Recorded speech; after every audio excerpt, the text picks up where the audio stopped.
this is the worst of both worlds budget. It's difficult to go inside the House and criticize Justin Trudeau for recklessly spending Canadians' money and forgetting about Alberta. Scott Sinclair describing this 2025 budget as at best disappointing, at worst unacceptable. Because of this statement, he was voted out of caucus. I was hoping to spark a conversation, but I have not voted. It's difficult to go inside yet, and it's also important to note that one vote would not topple government. You speak in caucus, try to make your voice heard. One of the really shocking items for me was learning that we're going to be running multiple year deficits. There's certain things that people expect from us as a Conservative Party. Being responsible with their money is what wins this election. I certainly voiced my opinion on that call. We're caught in between where we're still not going to do enough in healthcare and education. We're out of control with our spending. If you look at where we were 5 years ago, around 50 billion, now we're looking at 80 billion. It's difficult to go inside the House and criticize Justin Trudeau for recklessly spending Canadians' money and forgetting about Alberta when a lot of people from Northern Alberta feel the same way about Southern Alberta, where we're forgotten about. It's not equitable.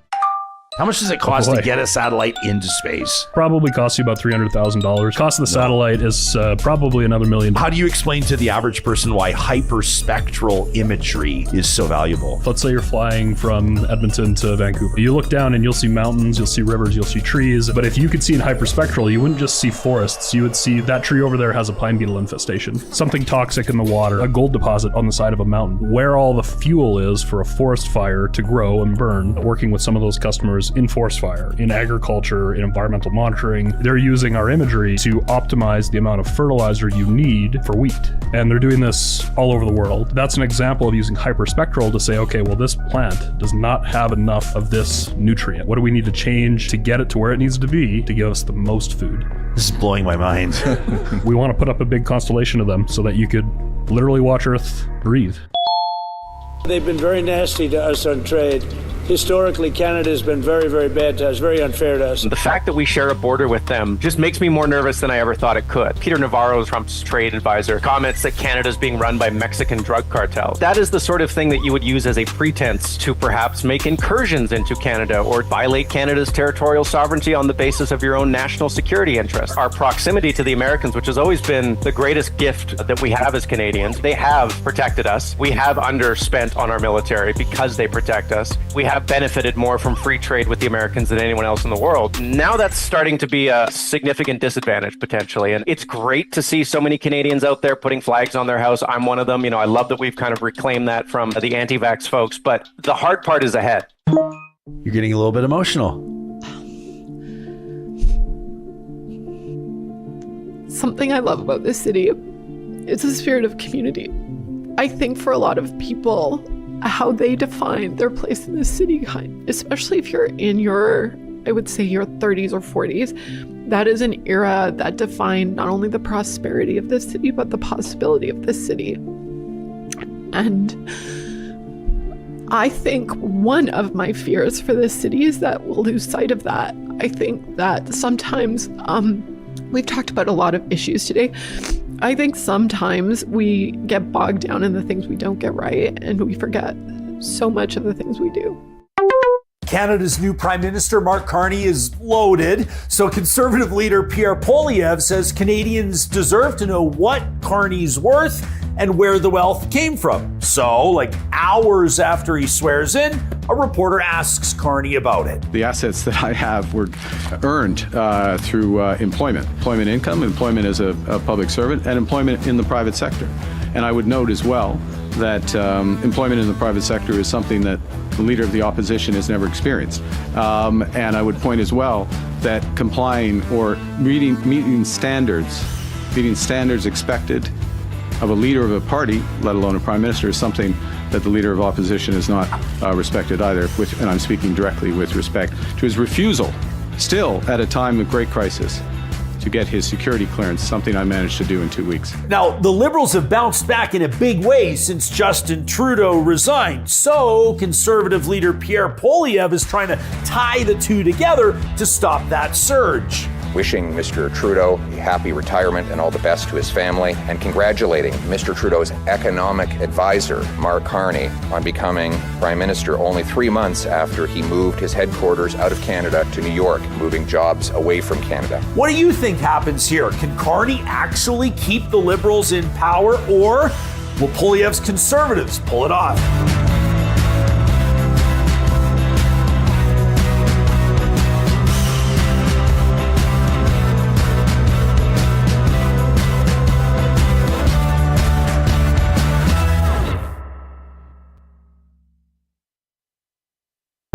This is a relay project. Real Talk starts right now. Here's Ryan Jesperson.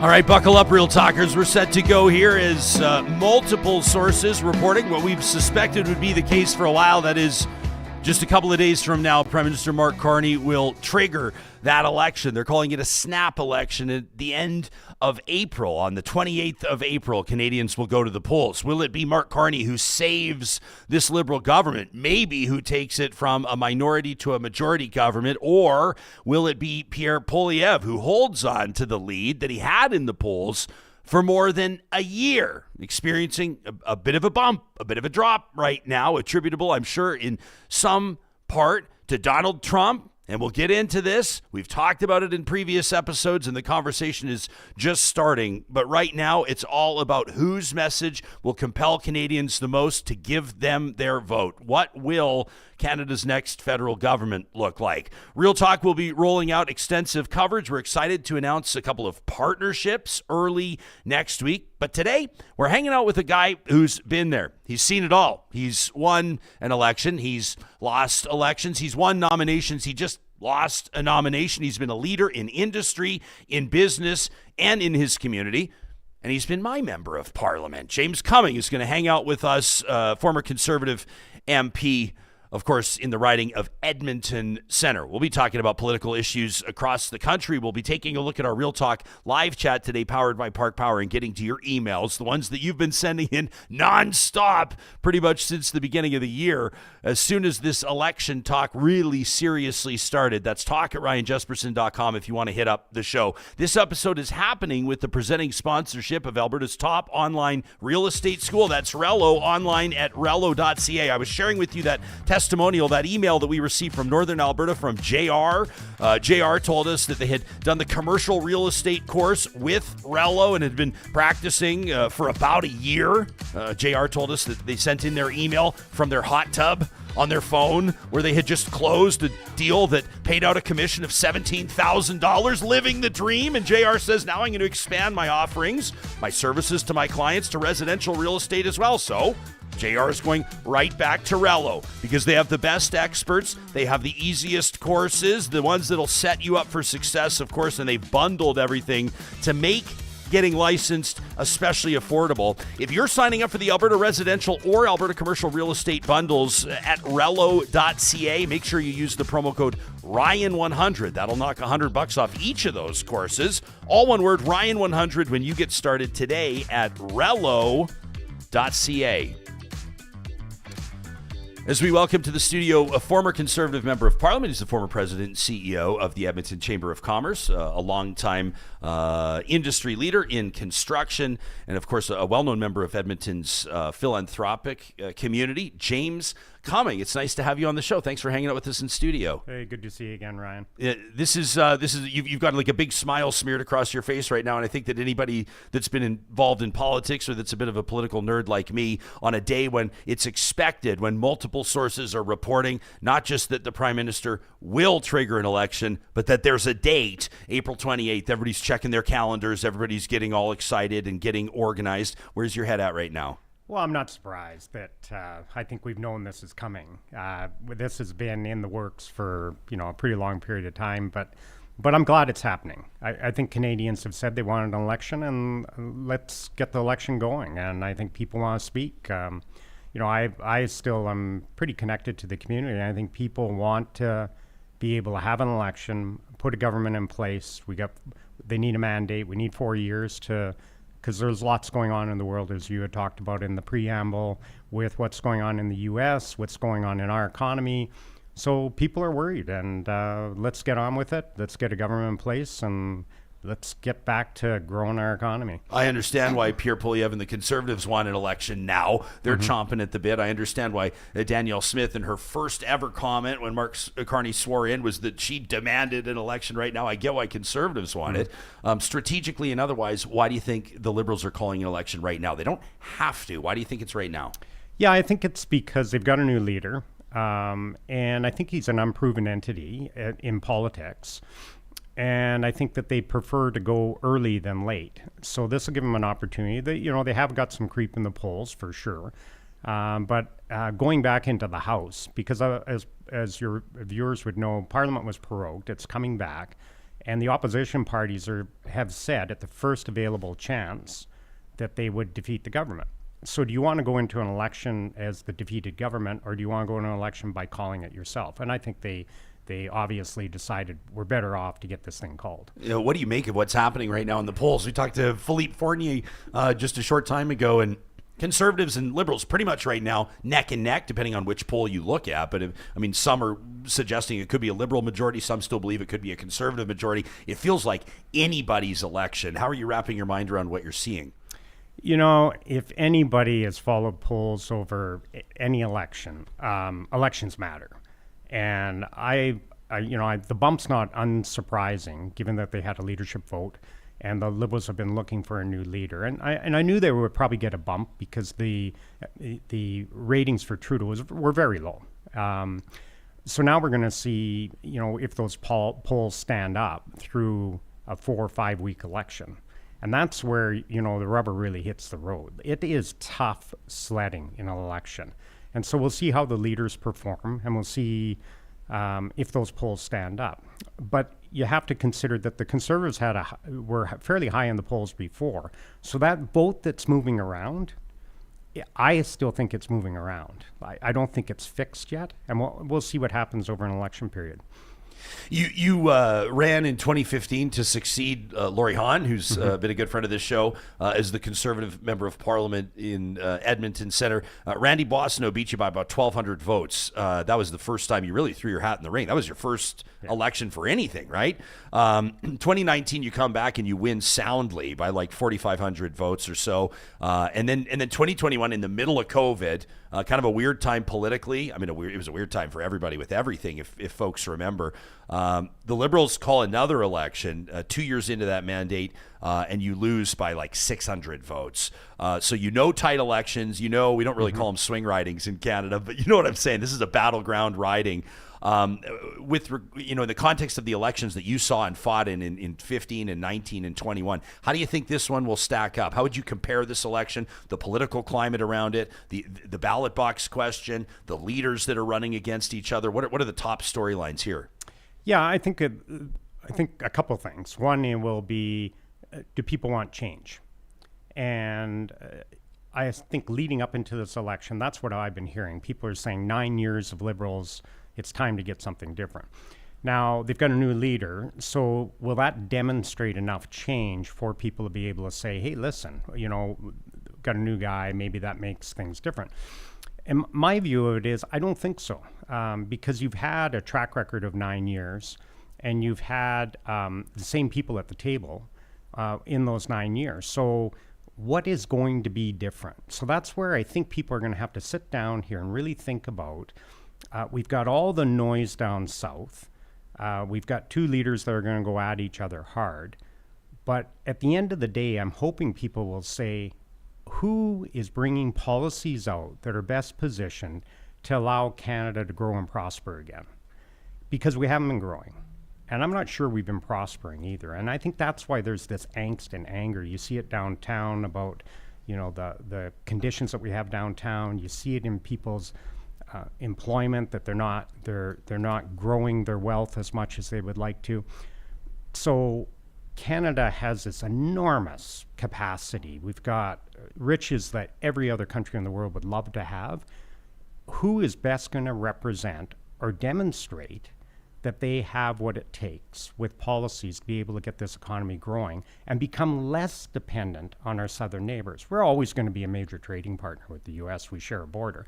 but who is going to demonstrate that ability for Canada to grow? And I think that, to me, that's more important to me is the ballot question, rather than the noise of the U.S. Like, that'll get sorted out. Tariffs are tariffs, and Trump is doing a bunch of radical things.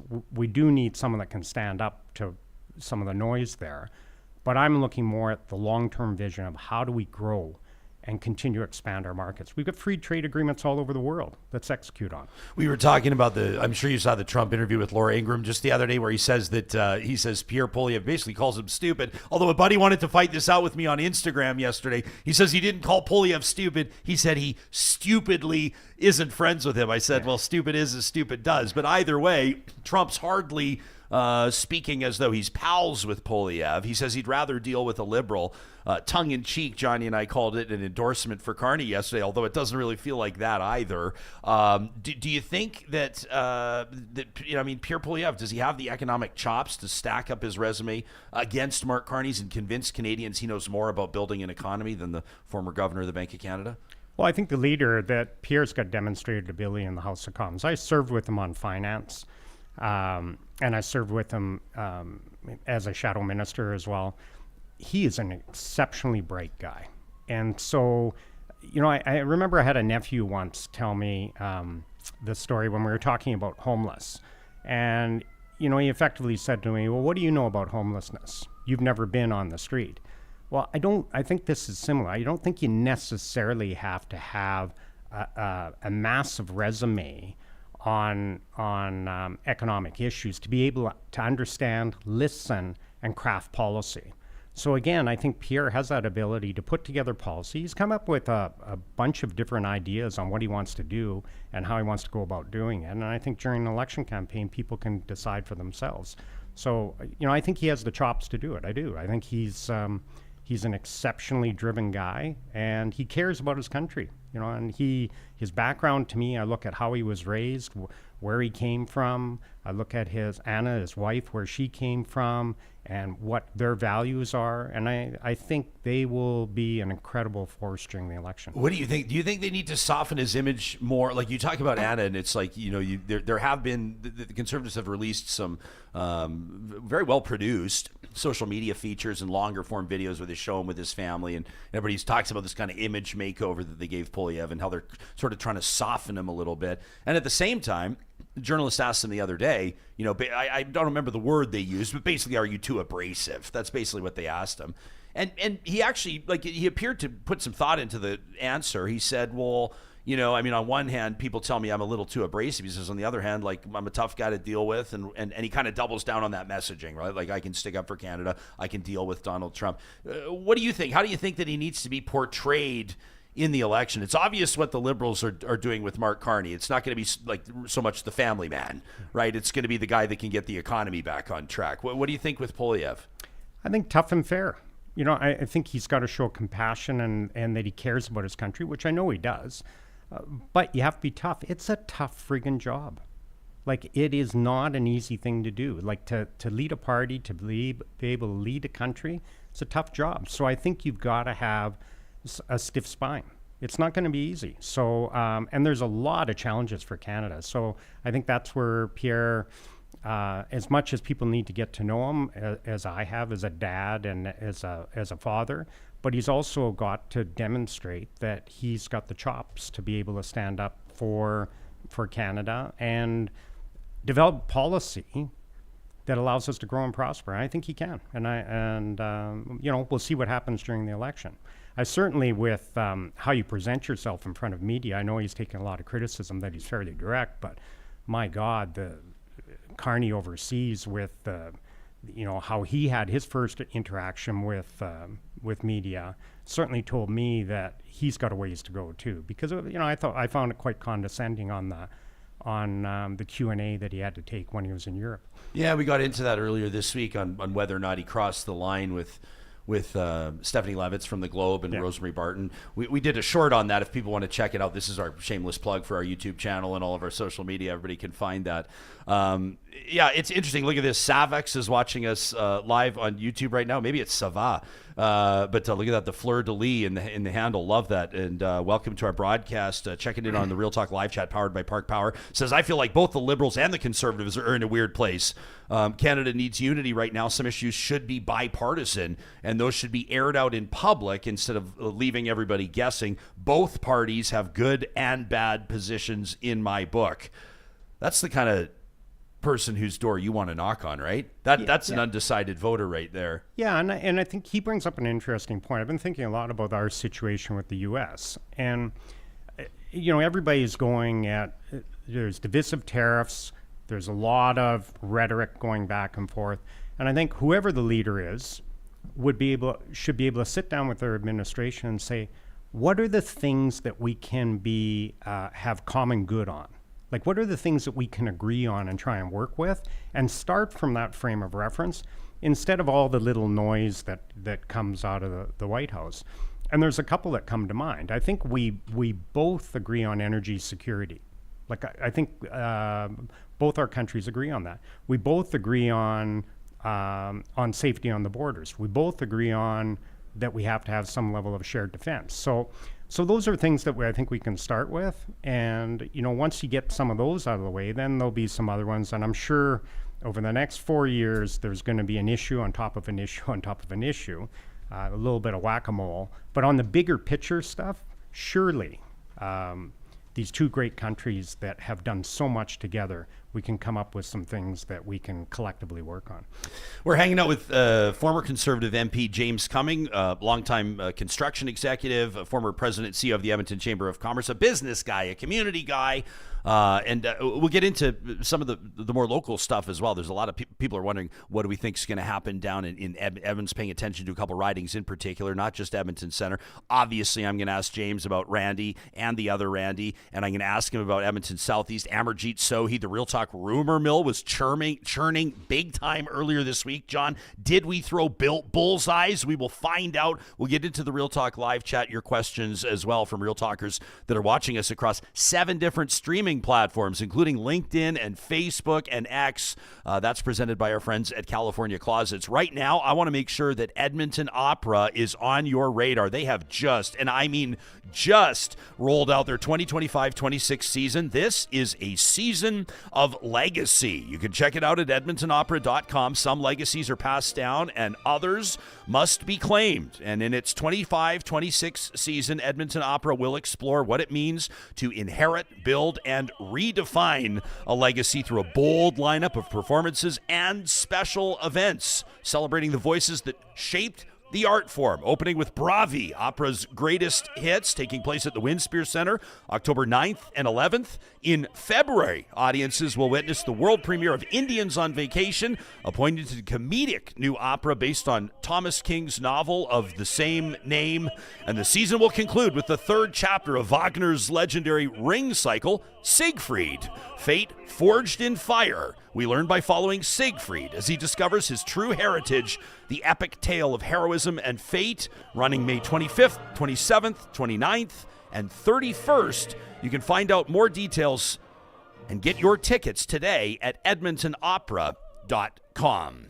At North Road Investment Council, they are well aware of how consumer confidence, and for that matter, investors can feel once markets start to wobble, once international instability starts to impact the numbers. Of course, you want to know that you've got a steady hand and a studied voice that's guiding you through wealth and investing. That's exactly what they do at North Road Investment Council. Building, preserving, and protecting wealth takes expertise and careful planning. And that's why North Road Investment Council offers bespoke strategies for investing, financial planning, insurance, and digital risk. They're the only ones that are offering that service exclusively to their clients. You can connect with Marshall, Carey, and their team today by visiting northroadic.com. Make sure you take that digital risk quiz.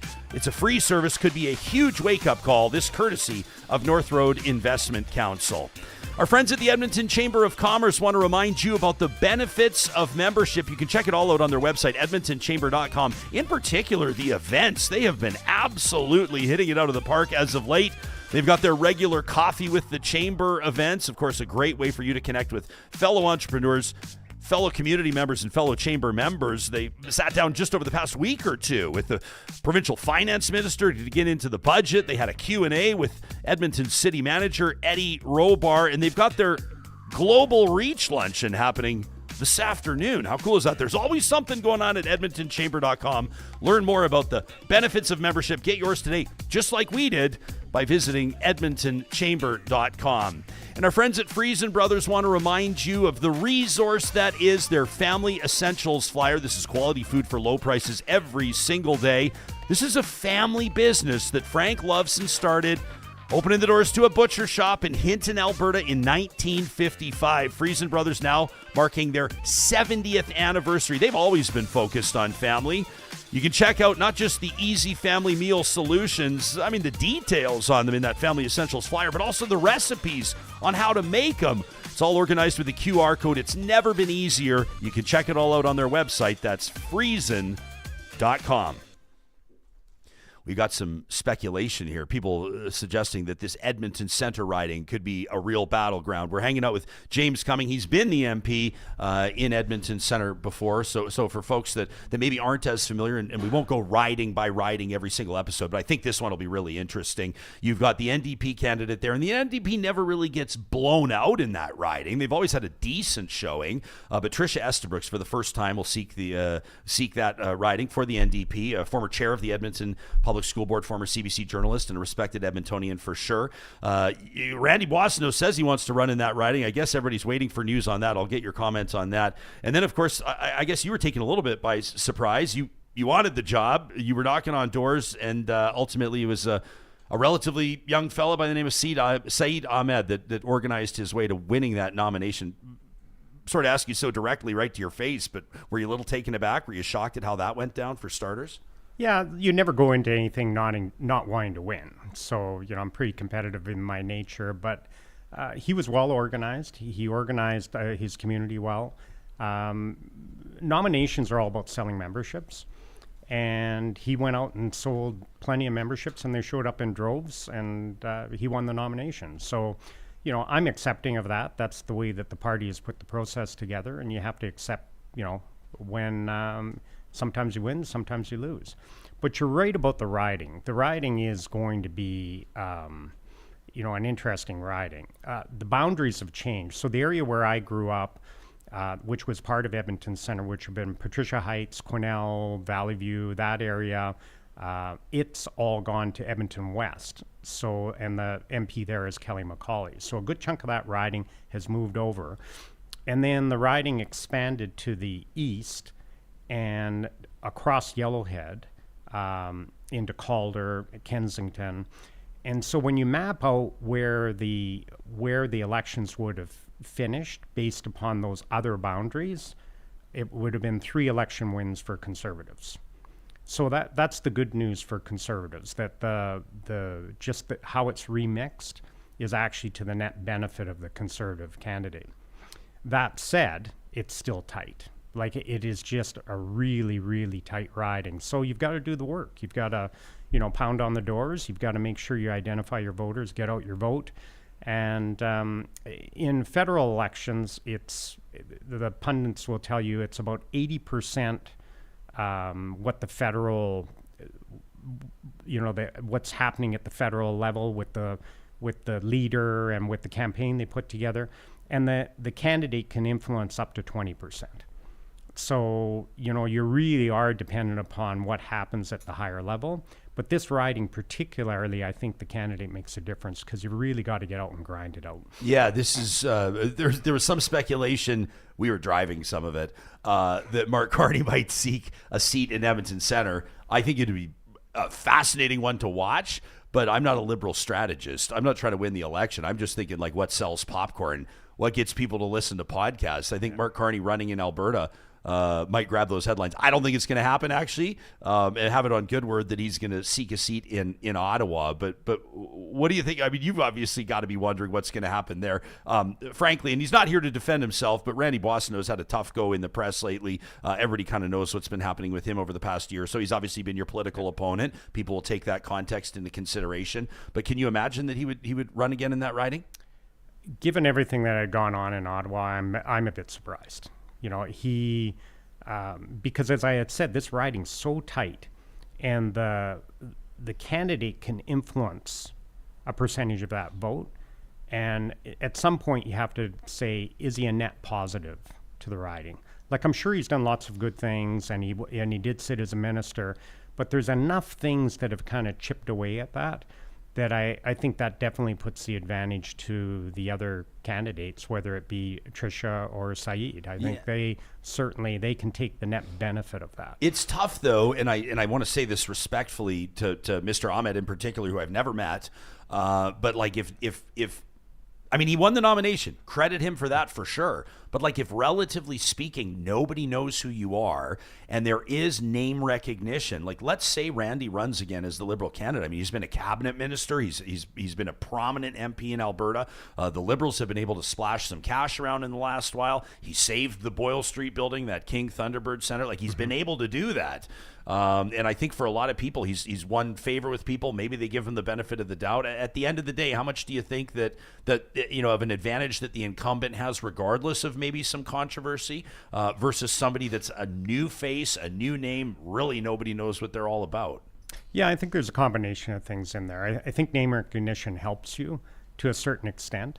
But these campaigns are very much at the federal level. Like, they're spending millions and millions of getting the message across to the voters at the campaign level. So the candidate, your job really is, name recognition helps, but you've got to go out and bang the doors, identify your vote, and make sure you get the vote out. It's called GOTV. And that's where who's going to put the greater effort in. So I think that's part of it. And then in Centre, it's always been interesting because there's always been a bit of a vote split.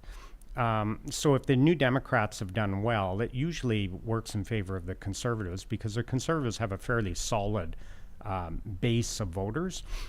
And this time will be a little bit interesting. They got a solid candidate. I think she's very well respected in the community. But there's issues with the leadership at the federal level. Like, Jagmeet has not done himself any favors with New Democrat voters. So where do you think he's most dropped the ball, in your estimation, in your opinion? With the Jagmeet? Yeah. I mean, it's just like he's a likable guy. We were looking at a video of him yesterday. I'm not sure if you saw, but he was like putting his turban together in front of everybody. He's just speaking plainly, just speaking off the cuff. And you go, gosh, he's a likable guy. But they're polling worse than they have in years. They spent 3.5 years propping up the Liberal government. How do you define yourself when you end up propping up a government? Like, how do you differentiate yourself? Where is it in public policy that you're going to be able to convince voters that you are the next best thing for Canadians? And I don't think he's demonstrated that. Now, he's gotten lots done for the party by being in that position in a minority and pushing on certain issues. But I think going into an election, people are I think their vote is, it's moving. And they haven't earned it back. Now, in an election cycle, will they? Maybe. You never know. Elections are, it's a crapshoot. It's a total crapshoot. Yeah. I mean, that's why you have the elections. That's what everybody says. I want to shout out Mr. RJS, who's watching us in the live chat right now, powered by Park Power, your friendly local utilities provider. Says, Ryan, I hope you're going to have a fair balance of guests on this show. We're hanging out with a former Conservative MP. Obviously, you guys, every single show doesn't represent every single guest or perspective or demographic. One of the advantages that Real Talk has, and one of the things that we think, we do that not many people do, is we sit down and shoot the shit with people. Have coffees. Sometimes we're having craft beers. Johnny, remember that craft beer roundtable we had? But we're hanging out with James today. We're getting his perspective. We're picking his brain, just like we hung out with Chrystia Freeland and Karina Gould the other day, just like we've had Liberals and NDP MPs and folks from all walks of life and different political perspectives on the show. We will be bringing you in-depth political coverage every single episode from now until the election. And at the end of it all, you let us know if you thought that our coverage was inequitable. I want to get called to the carpet for it for sure. But today we're hanging out and picking James' brain. You know, the most recurring question that people want me to ask you on the live chat right now is, why won't Pierre Poilievre get his security clearance? How much longer can he go without doing this? You know Carney's going to keep hammering him for it. Yeah, I think that's a lost leader. I think the discussion around that, if that's the best you can do, I think it's pretty weak. And the reason I say that is that you're in opposition. So the need, and he's had a security clearance. He's been in cabinet. This business of what's he hiding, why can't he get one? He'll get one. Like, I have no doubt in my mind. What's the justification for not getting it, though? Well, I think once you've got your security clearance and you're being briefed on something, that you cannot utilize anything that you've learned from that in the House. So as an opposition leader, why would you? Like, what you can't form the policy. So I understand the tactic around it. What benefit is there to Pierre and to the opposition and him having that clearance? So do you think he should spell it out like that to Canadians? I think he's tried to, and I think they have. But I don't think, the Liberals have been pounding the point back that he should get it. He should get it. To do what?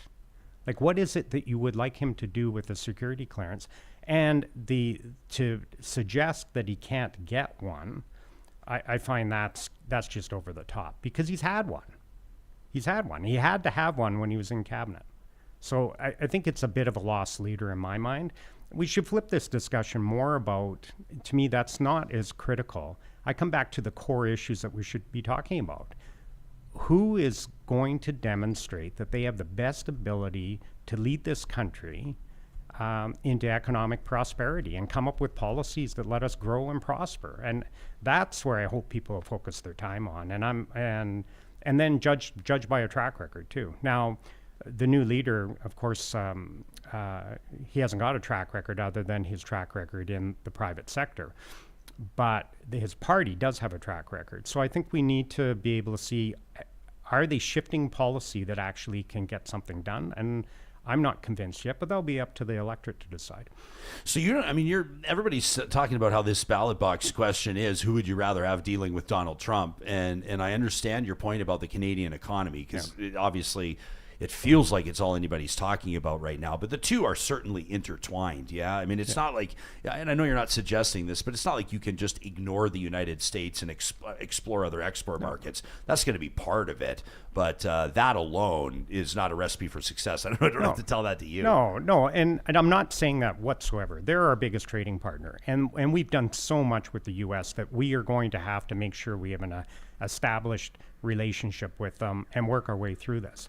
But my point is, what have we done in the last 9 years that have put us in a better negotiating position? And that's where I get frustrated, because we have not increased our access other than TMX, which they'll talk about, but it was a private sector pipeline that ended up having to be taken over by the government. So that's the only additional access that we've provided, other than jacking up some capacity. Significant though, right? It tripled capacity. But not enough. And so what are we doing to make sure that our economy is growing with less dependency on the U.S.? And we've had project after project after project canceled or stalled. And we've got to get back to the basics here about what is Canada's strategic advantage. We have this abundance, and what are we doing to try and either develop it or value add to it within our own economy so we're not so dependent? And that to me is the bigger ticket item here. Do you think that the Conservatives could get another pipeline built across the country? Like, I mean, Energy East, everybody references it, whether or not it's that specific or that exact route or that exact project, whatever it is.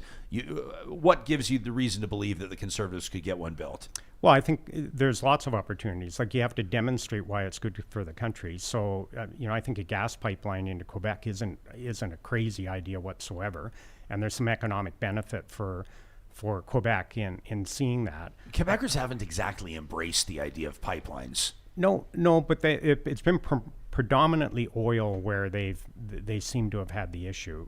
I hope so. Like, I think if anything, you think about what's gone on in the South, I think Canadians at large are starting to realize, oh crap, Like, we got to start doing some stuff. We've got to start building some stuff. We've got to have some self-reliance here. And we have a relatively small population, 40 million, give or take. So we are dependent on getting our products and our goods and services out to the rest of the world. So I think there's been a bit of a wake-up here. And so the polling shows that there's a lot more acceptance of economic corridors than there would have been before. And it doesn't necessarily have to be through Quebec. There's a spur line that could go up through Kitimat. So there's a couple other options. But I think the public sentiment is, how do we make sure that we are more self-reliant and expand our marketplace? In business, you never want to have the majority of your business tied up in one customer. It's lunacy. And it's going to take a long time for us to be able to develop bigger markets, but we should have started a long time ago, and we better get after it now. We're hanging out with former Conservative MP James Cumming. You can see our live chat here, powered by Park Power. Ken, Super Chat Ken, says, I'm hoping that Poilievre has actual policies in his election platform. I also hope he names a team behind him. He says, right now, I don't really see either, maybe other than Melissa Lantsman. Who would you recognize as, I don't know if you want to call them rising stars, but, you know, the front bench, as they might call it? Like, who are some Conservative MPs, either incumbents or those that have put their name on a ballot or will be putting their name on a ballot, that you're impressed by, you think might be the ones to watch, so to speak? Yeah, I think there's plenty of good talent there. There's a young fellow that's been working on economic policy, Adam Chambers. I think he's a really solid guy. John Barlow has been a massive advocate for agriculture and has been the shadow minister in agriculture.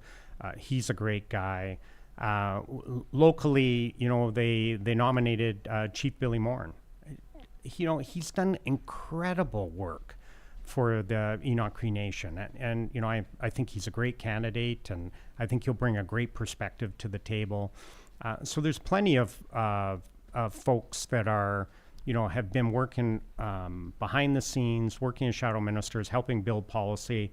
And I'm sure there'll be new candidates as well. So I'm not that worried that Pierre will have sufficient talent to be able to build a cabinet around him. Do you think this is an election leader over party? Do you think? I mean, this is two personalities. Nobody's really framing it as the Conservatives versus the Liberals. This is Pierre Poilievre versus Mark Carney. Do you get the same sense? Yes and no, because we haven't seen platforms yet.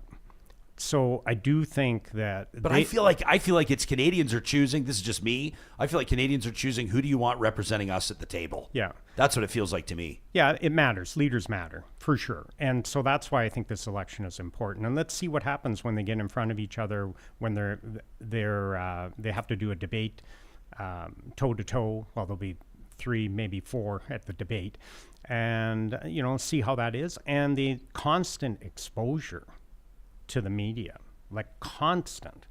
Like when Aaron O'Toole was leader and he came through Edmonton, I got to see a little bit of the behind the scenes on what happens when they come to a city, they do their announcement, and then the media is aggressively pursuing a tact or a question, and you've got to be on your toes. And you know, it's a pretty intense period for those leaders, and so they'll have to demonstrate it. But that's the job they ran for. It's a high pressure job. What do you make of no election plane? The Conservatives won't be taking journalists on the plane. What do you think of the story? I think the intent of that is to try and get local media more engaged with when you go to each of these centers.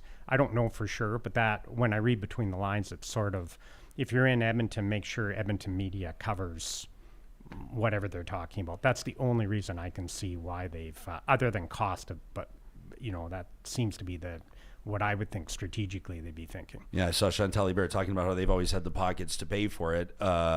Media meaning. We got an interesting email from Alex here, who writes into talk at RyanJesperson.com. Says, Jespo, you may already know this, but I can't find any announcement or news story about it. He says Dave Cournoyer, you know Dave Berta at daveberta.ca, good friend of the show, says Cournoyer has removed Ben Henderson, a former city councillor, who was seeking the Liberal nomination in Edmonton Southeast, from his list of federal election candidates. And Ben seems to have been quietly removing any reference to his candidacy on Twitter. And Alex does the eye emojis, the big eye emojis. And he says, Mark Carney's been connected to that riding. I wonder if Ben is paving the way before a formal announcement. He goes on to say, I personally think Edmonton-Centre would be better because it would remove a problem candidate in Boissonnault, and I think that the voters there would be more likely to jump at the chance to have the Prime Minister as their MP. In Southeast Edmonton, on the other hand, personal relationships with the local ethnic communities is probably more important, and they might not be as receptive to a parachute candidate. He says, I still think Carney would win Southeast at the end of the day, though. He says, I sure enjoyed your discussion with Philippe Fournier, 338 Canada. Always great at analyzing the overall state of the polls and what they might mean. That from Alex. Shout out to Alex. I wrote Alex back and I said, sounds to me, the word on the street is that the candidate in Edmonton Southeast is probably going to be Edmonton's current mayor, Amarjeet Sohi. You think it's happening? Yeah, I think so. Yeah, that's sort of what I've been hearing. And that actually probably makes some sense. That he's ran in that general area because that's a new riding, and I think it takes over part of the riding that he would have had before. So I wouldn't be surprised to see the mayor run in that riding. Do you have a strong opinion on what a politician, a sitting politician, is beholden to do if they pursue office at a different level? In other words, in your estimation, in your mind, can Amarjeet Sohi take leave to run in this election, or do you think he needs to resign? What's your opinion here? Absolutely needs to resign. I can't. You were elected by people to do a job. If you decide to go do something else, you should resign. So let's say hypothetically, I mean, he resigns as mayor, he wins, he saves a Liberal seat in Alberta, which would be like, well, I don't know. You probably have your own feelings on that. I think it's important I think Liberals want to have at least some presence on the prairies. There's a chance maybe George Chahal could defend his seat. We'll see what happens in Edmonton-Centre. Maybe they could win 3. Maybe they could win 4. They've done it before. Who knows? But let's say he loses, hypothetically, and comes back and decides to run for mayor again. These are the ones the hypotheticals I like to wrestle through. Do you think it sends a tough message to voters? Is that a tough look? Or do you think he could still pull it off? It's a tough look. Yeah, from my perspective, I'm a voter, and I'd be very disappointed. Like, I think when you make that commitment to serve, you make a commitment to serve. Finish out your commitment. And if you decide to resign, so be it. But going into an election and fighting an election after you've done that, I don't think that would spell well with the voters. I should give a shout out to Gizmo, by the way, who reminds us that people are watching from coast to coast. Says Gizmo watching on YouTube says Pipeline East, let's talk about it. Says since I live in St. John. So shout out to Gizmo in St. John today. But I want to get into the weeds a little bit on Edmonton as well. Yeah. This fall we've got a municipal election coming. Municipalities across Alberta will have elections. We know for a fact that Tim Cartmel, the city councillor, is running right now. We don't know what it's going to look like with Amarjeet Sohi. If he runs federally and wins, he's obviously not going to run for mayor. But what are your thoughts on what the municipal elections are all about? Some folks are predicting pretty dramatic turnarounds or a change of face with both Calgary and Edmonton councils. What's your gut telling you? I think the electorate is frustrated. I think taxpayers in Edmonton are feeling that they're paying a lot of tax and they're not getting the outcomes. And I think they're frustrated that there's a lot of projects going on that have been slow or they haven't executed well. And I think that level of frustration means change. So when people get frustrated, they get to the point and they say, I've had enough. And so I do think that there's that sort of wind of change feeling going into the municipal election. Yeah. I'm curious to see what happens. Jeremy Farkas running down in Calgary. We're kind of waiting on word from Jody Gondek officially as well. And then there's the political parties that are going to factor into this for the very first time. Do you have an opinion on whether or not that's a good thing or a bad thing for voters? Not much of an opinion on it. I don't think it's taken off as much as people had thought it was. Like, you see a couple of these groups that are trying to put candidates together. So the good of it is, for those that have never run in for office, that you have some help there with systems and process and how to go about doing it. But I think at the end of the day, I haven't seen that it's really taken off. Like, I haven't seen a big slate. And granted, it's still early. We're still quite a ways away. I think we'll have to get past this federal election before you see things heat up on the municipal level. Thanks for hanging out, man. It's nice to see you. It's cool. Yeah, you've been in the studio before, but I don't think not when the cameras are on, at least not for a while. So, yeah, we're happy to have you back and pick your brain a little bit on this, which is probably one of the last days. I don't know if it's calm today, but things are about to get wild across the country. So thanks for chatting it out with us. We appreciate your perspective. Hey, my pleasure. Yeah, that's James Cumming. He's the former Conservative MP for Edmonton-Centre, which will certainly be a hotly contested riding this election, expected to be called Sunday. It's widely expected that election will be Monday, April 28th. And here at Real Talk, we are set to go pedal to the metal, including a couple exciting announcements that'll happen as early as Monday. Before we go any further, check this out at ucan.ca. We've been telling you for, months now how proud we are to be partnering with UCAN Youth Services, a nonprofit charitable organization dedicated to helping young people out of harm's way and onto a path of economic independence. I'm feeling like there's wind in my sails right now, riding the momentum of the UCAN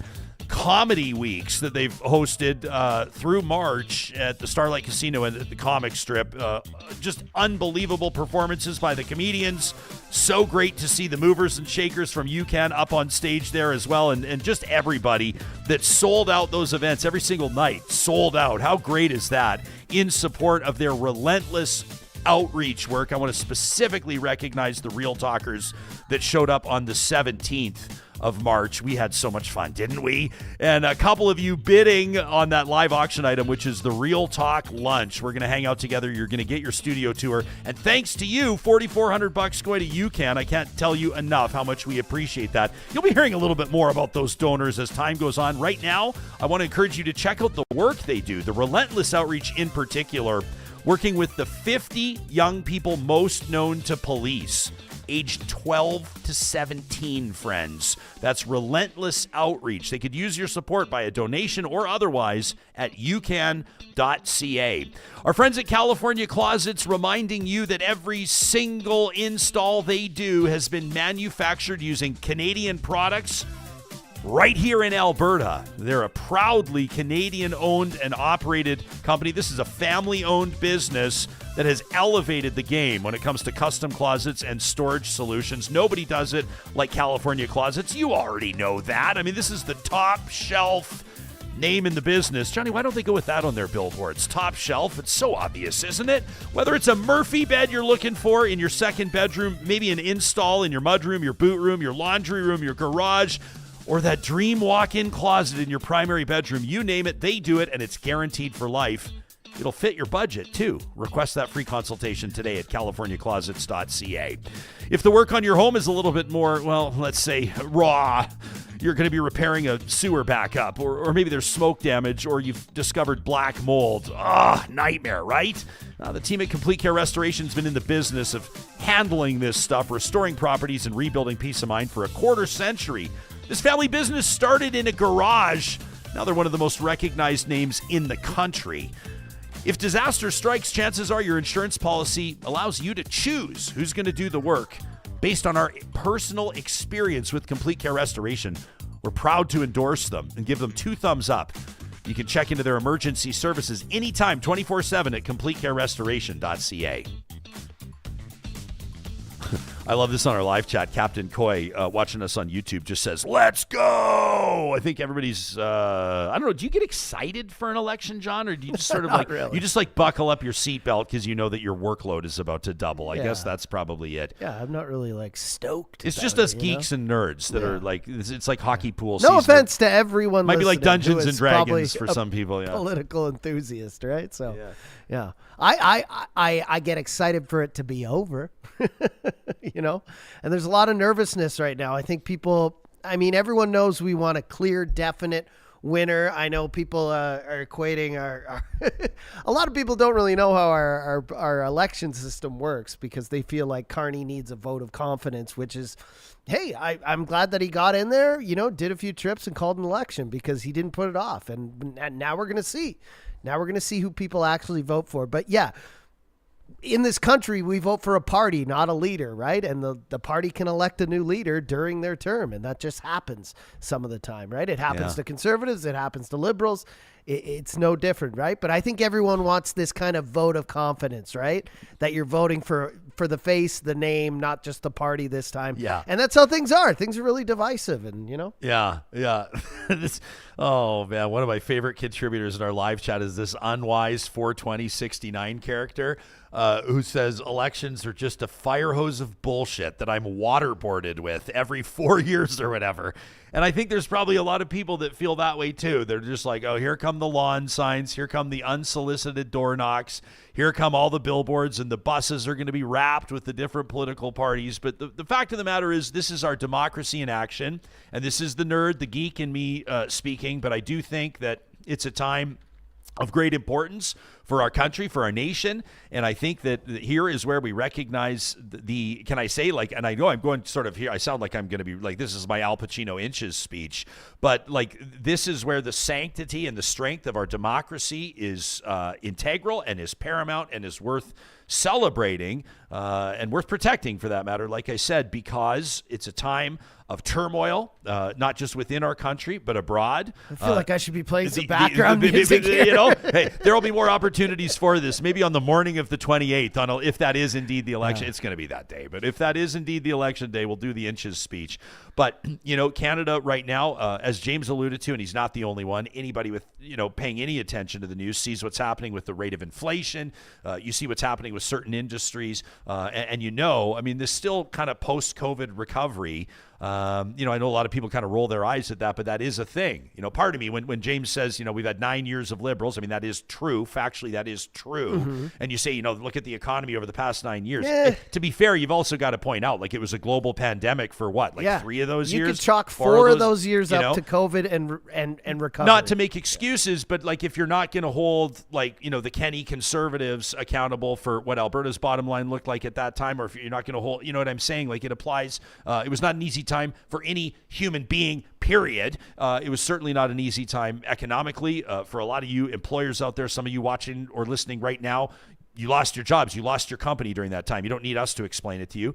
But politicians as well. Nobody wants to make excuses, but the fact of the matter is, it was a tumultuous time economically. Question is now, with volatility in global energy prices, with the Canadian dollar not as high as we'd like to see it, with an antagonistic American president, with the security of trade deals apparently sort of up in the air, with the Chinese ratcheting up tariffs on Canada. I'm not trying to stressful. I'm not trying to make this a stressful morning, but the fact of the matter is, this election does matter. Every election matters, but this one really matters. It feels like it. It feels like coming out of an era. It's like when Stephen Harper lost to Justin Trudeau 10 years ago, right? You remember this? Like, there's going to be a new prime minister, and it feels like whoever's going to win this one is probably going to be there for a little bit. You're going to see a new government either way. If it is Mark Carney, what a remarkable turnaround that will have been in a short period of time. And if it's Pierre Poilievre, well, I think that's what most people have been expecting for the past year and a half. We'll see if he can hang on and do it. Mm-hmm, yeah. I think, they're not bad news mornings, Ryan, but for us, we get up every morning here ahead of the election, and there's an uneasiness ever since the election down in the States, which again, you could say was one that people felt was really, really important. And it went the right way for some people, it went the wrong way for others. But here, I think we're going to have a definitive answer. But here's the thing. Even if Mark Carney's elected or Pierre Poilievre is elected, I think either way, there's going to still be some divisiveness. There's going to be people who are unhappy, very unhappy. So I think the bottom line is, whoever is elected prime minister, if they make a change and it's for the positive, I don't think most people are going to give a shit. People just want to change. People want things to get better. They want housing to be more affordable. They want healthcare to be better and more accessible. There's a ton of things that are at the top of the list there, and then there's a ton of little things underneath that need to change as well. So whoever gets in there, let's just hope that things start to change. But it's definitely going to be like I said, in Canada, we vote for parties, but we're really voting for the face and the name this time. Totally. Right? Yeah. Right? I agree with you. I feel like... I mean, I think it was that way with Trudeau as well, but this time on both sides of the fence, you're really voting for... You're not voting Conservative Liberal. You're voting PP or Mark. Yeah, maybe that was part of the problem with Andrew Scheer and with Aaron O'Toole. Maybe it was just like, I don't know... They didn't have that wow factor, They didn't kind of have that oomph, Yeah. you know? And I think both guys were earnest. Like, they're different personalities for sure. Scheer is kind of like Poilievre light. Like, Scheer does have he'll put out the odd tweet. His team will put out the odd tweet. It'll kind of go off, and he does have the ability to push some buttons. Not even close to Pierre. Yeah. Not even close. But Aaron O'Toole was kind of that likable guy. Like, he was just the likable guy, and obviously he was fishing with him. He sort of lost his own party support before he lost Canadian support. That's the vibe you had. But right now you have these. And I don't know if I would describe Mark Carney as like a big, strong personality. I don't know if that's how I would put it. I think that Pierre is more personality. He's got a charisma, but not necessarily. And I think I'm being fair in my analysis here. It's not like a positive charisma necessarily. It's kind of like a snide charisma, but he does have an innate ability to draw big crowds and to drive big support. But he doesn't strike me as like, I know he's doing this big thing now, and Real Talkers keep an ear out for it. You'll hear him. He's reciting. It's like a long ass slogan. It's not just axe the tax, but he's got this one where he's talking about Canadians working good jobs, protected, in safe neighborhoods, protected by dedicated troops under a proud flag. He's saying this big thing. He's painting this picture. And to a certain degree, I guess that would be optimistic. But Mark Carney on the flip side is going more with like Captain Credible, right? Like, he's not, I don't think Carney's like walking in. He doesn't have like the Trudeau factor. Like, there's no like Carney mania. But I think the reason why he's been able to turn the polling around is that he's convincing people. And for a lot of people, they were already convinced the minute he entered the leadership race that he was the guy that you want sitting around that table. He's the guy that you want in talks at the G7. He's the guy that you want in the Oval Office. So whoever's voting for Carney, that's probably what's driving their vote. I think it is Carney v. Poilievre, and they'll drag their parties along with them. Mm-hmm. Respectfully, and we talked a bit about Edmonton-Centre. I guess I'm just selfish. I'm talking about my riding in front of this whole audience, but I think it's an interesting riding to watch. Part of me wonders if, the Conservative candidate will be hurt by the fact that he's a relative unknown, and then part of me thinks, I don't know that the local candidate matters at all. It probably matters. I've heard some people say it matters up to 12%, matters up to about 12%. In other words, name recognition could serve you well to sway 1 in 10 votes. So it'd be interesting to see how that plays out. We want to put Ken K, by the way, says he trusts Johnny's opinion because he's wearing glasses. You even, Johnny, are coming across as very credible today. I throw them on when we get serious here. You throw them on when you have smart things to say. Sylvie says Carney's a man of action. He wants things done, and that's great. Dubious says the Conservatives will push tough on crime all the way to direct authoritarianism with curfews and soldiers on street corners. I'm not sure about that, but I do think that there will be a bit more of a tough on crime narrative. It's going to be right. It's going to be under Justin Trudeau, or under Mark Carney's former boss. That's how they'll frame it, right? Crime has risen, violent crime has risen, housing insecurity has risen. And the fact of the matter is, some of that's true, right? Now, whether you want to argue that it's coincidence or otherwise, that's some of the stuff that the Conservatives will be hammering away at, right? If Carney's whole thing is that he's Captain Credible, how do you hit the credibility? Mm-hmm. How do you attack the credibility? Mm-hmm. They're going big on the Brookfield Asset Management, moving the headquarters to New York. I see that Pierre's ramping that up even more, talking about how just another office. Carney moved. Well, he's saying they're moving their HQ down there. Says he's moving his HQ to Donald Trump's hometown of New York City.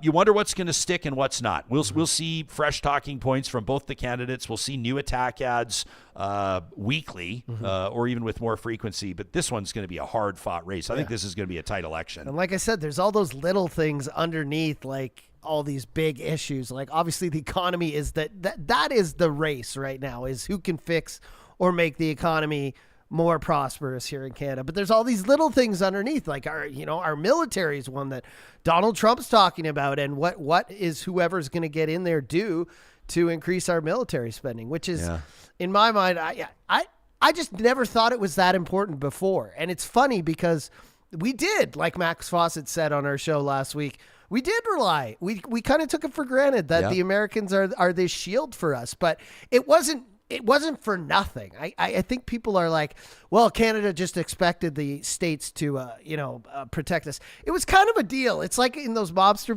movies when the shady guy goes into like the bakery, the mom and pop shop and says, hey, nice place you got here. Be a shame if someone came in and threw a rock through the window. Or, it's like we gave them deals on literally everything we give them. Lumber, steel, our oil, everything we export to the States. We've been giving them an amazing deals on it. And we've been giving them deals? Well, you know what I mean, though? Like, we're selling it to the States. I mean, the oil we send down to the States, we didn't build refineries. We did all these things because, we wanted to help our neighbors out. And that came at the cost of getting some military protection. I right? think that you should be around the table making this. We've been giving you deals. We've been you know what I mean? We're selling it to them. But I don't think that the U.S., I think it's been a mutually beneficial partnership. 100%. And I don't think that that's the what U.S. I was getting at. They've not protected us out of a sense of altruism. No, there was nothing signed, but there's it's been like NORAD, NATO, the whole 9 yards is about everybody protecting everybody's sovereignty and the United States protecting itself from threats like Russia and otherwise. Obviously, the U.S. is if somebody invested attacks Canada, in Canada's security. They're going to probably attack the States as well. So that was just a given, right? But I mean, people make it seem as if, the States that I don't think we took it for granted, but we definitely we sucked on military spending for a long time. That's not wrong. That's fair. And there's talk about the fighter jets now. And obviously, I mean, I see some of you in the chat, like, what has Carney done? Some of you saying Carney's done a whole lot in his first 5 days as prime minister. Some of you saying that I saw Garth in there saying that Poilievre's not getting a fair shake, says everybody's talking about how he hasn't released any policy, says he's released a ton. And I see Maxine watching us live on Facebook right now. What's up, Maxine? Says, Canada, by the way, you guys, came out of COVID extremely well in comparison to many countries. And that's true. And that's a quick Google away for folks who want to check it out. What has Carney done? I mean, we just did a quick summary, kind of some talking points for the interview we just did. Let's hear it. Didn't really get to him, but I mean, some of his policy proposals. So here's the Carney side. We'll do the Poilievre side in a second. He's pledged to eliminate the consumer carbon tax, says it will alleviate financial pressures on Canadians. On the national defense and sovereignty front, he's announced a $6 billion purchase. We always have to say this like a $6 billion purchase of a monorail. No, of an over-the-horizon radar system. It'll be supplied out of Australia to enhance Canada's Arctic surveillance. And he's also committed about $420 million, $420, to expand military operations in the Arctic. So $6.5 billion on Arctic security and sovereignty. Says he'll diversify Canada's trade partnerships beyond the U.S. And I think this is where he speaks from a position of authority. And that's where I think probably he'll really hone in on. He's talking about construction of affordable housing. He was talking in Edmonton about that just hours ago. Pierre Poilievre says he'll abolish the GST on new homes priced under $1 million. That's kind of an interesting one. That'll be big savings in particular for first-time home buyers. Says it'll stimulate housing construction and improve affordability. There's a lot of developers right now that it just doesn't make sense for them to build out like everybody knows they need to build out. And we've had some really great, I think of Jennifer Keesmaat that was on the show on Real Talk over this past year talking about that. You can Google it if you want to find it. Poilievre also talking about this ring of fire and really bullish on precious metals and other minerals that Canada can be a real leader in. He was talking about that, within the last 24 hours. Yesterday. Says he'll repeal legislation that restricts oil and gas pipeline projects. Easy to say. Supreme Court could have a say about that, but I'm just putting this on the record. Says he will expedite federal permits, as we just mentioned, for mining critical minerals. Says that Canada's energy sector and resource independence certainly would be boosted under his government. Poilievre also says he'll establish a permanent Arctic military base. Deploy additional icebreakers. Remember, Trump was talking about how they're buying like 40 of those. Poilievre says Canada will do the same thing and says that he will advocate for reciprocal tariffs and will use that revenue to compensate Canadian businesses and workers that have been impacted by this trade war with the United States. So those are like not like all of the promises and policies, but those are some of the high level kind of main headlines that we've seen from these leaders over the past while. Maxine says, Pierre talks a big game, but can he produce? History doesn't favor him. There's no evidence. I mean, he's never been prime minister before. He's never been in a position really to produce. And quite frankly, neither is Mark Carney. This is pretty interesting. Like his first job in elected office, and obviously he'll aim to get elected, but winning that Liberal leadership race, your first gig in politics is the Prime Minister of Canada. He'll have a month or so proof of performance to put in front of Canadians. Sylvie says, by the way, guys, Brookfield headquarters is in Toronto. I don't know. They moved some offices down to New York City. I don't think that the average Canadian, quite frankly, gives a fuck about that, to be honest with you. But I saw Tracy say earlier in this, she says, guys, this does matter, and says this is something you got to take some time. I want to read Tracy's comment. She says it's worth everybody taking some time and actually reading about who you're going to be voting for, reading about the candidates. Says honestly, sort of like putting the call out to fellow Real Talkers. Like, this is something that we want to take seriously this election, and obviously honor the privilege that it is to vote. Right? Politics is life, says Tracy, and life is politics. Take an hour out of your busy days and do some research during the election on policy platforms, says the governing party will no doubt impact your lives. That's really well said by Tracy on our live chat powered by Park Power. We will play a role in that, Real Talkers, for sure. We'll make you this promise, and that is that over the next month or so, and we're not going to make any announcements today, but we're very excited. Next week, we're going to introduce you to some folks who you've seen on Real Talk before. Some of them you've not. We've forged some partnerships that we're looking forward to through this election campaign. We're going to raise our game. We get geared up during elections. This is big for talk shows too. And we're going to make sure that the Real Talk subscribers, if you subscribe to us on YouTube or your podcast, you're the smartest ones in the room. You understand the policies in and out. You've heard it all. And you're in a position to not just make an informed comment, but also in a position to maybe talk to your friends, your neighbors about the issues that are impacting you on a more local level. We welcome your feedback to talk@ryanjesperson.com. That's exactly where William wrote in, Johnny, and I want to get to this. Of course, what a great conversation with Trina Moyles yesterday on the show. Trina is an author and a journalist.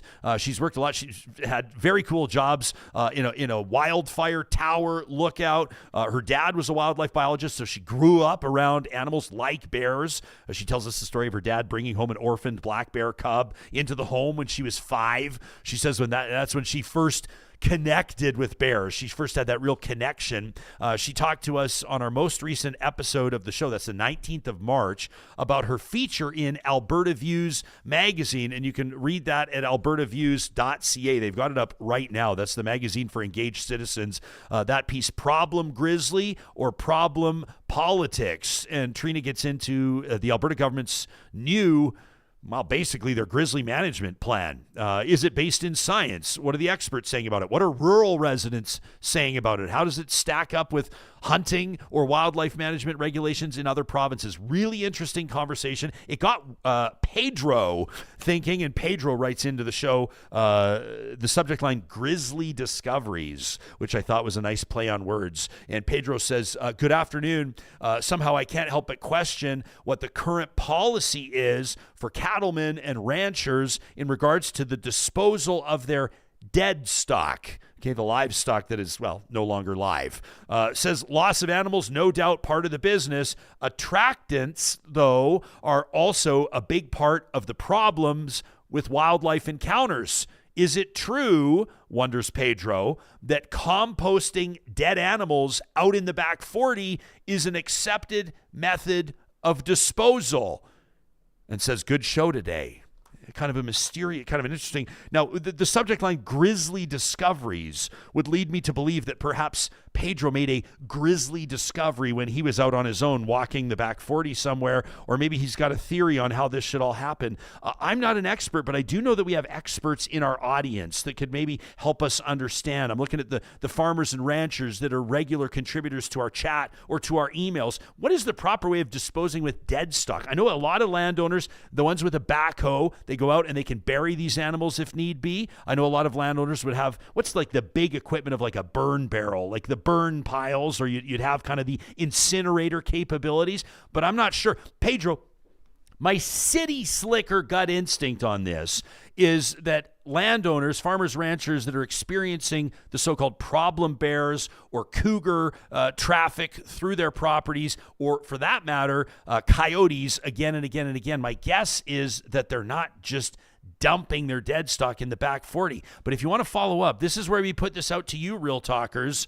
If you have insight on this, our understanding of these issues is always made richer by your correspondence with the show. So let us know what you think. And a reminder, you can subscribe to Alberta Views magazine, 50% off the cover price. How about that? It's incredible. It's $20 for the year is basically what it works out to. 10 issues delivered to your door if you use the promo code AVRJ. So go to albertaviews.ca, click on the subscribe link there right at the top, and then that promo code AVRJ. Just think of Alberta Views, Ryan Jesperson, AVRJ. That'll knock 50% off the price of a subscription. So there you go. Pretty good conversation yesterday about bears. Got a lot of people talking. A lot of people were writing into the show just saying how much they appreciated it because it's a story that's relevant, but it's not been on the radar because all we've been doing is talking about tariffs and Donald Trump. And that's the balance that we pledge to you, Real Talkers. We will seek to strike. We want to find that balance every single week here on the show to make sure that you're up to speed with everything. We've got a big show coming up tomorrow, John, as we wrap today, just letting you know that it's actually a week where we're celebrating neurodiversity. So we've got an interview lined up with somebody I guarantee is going to impress. That's another thing that we've not talked enough about. But neurodiverse learners, professionals, well, they deserve that voice and that focus. We've got it here on the show. Plus, we'll have an update on all things politics as we count down the days till Prime Minister Mark Carney calls that election. Look for it Sunday and buckle up for Monday morning.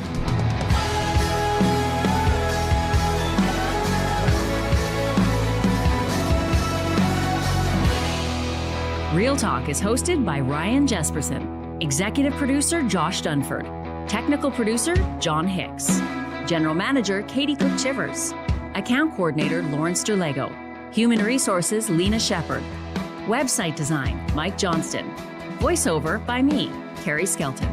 Real Talk's editorial board is Supriya Dwivedi, Ahmed Ali, Brandy Morin, Ann Castleman, Corey Hogan, Harman Candola, Catherine O'Neill, and Chris Henderson. Member Emerita, Julie Rohr. Real Talk is recorded in Edmonton, Alberta on Treaty 6 territory, the traditional and ancestral territory of the Cree, Dene, Blackfoot, Saulteaux, and Nakota Sioux, home to the Métis settlements and the Métis Nation of Alberta. Real Talk is a relay project. For more, check out ryanjesperson.com.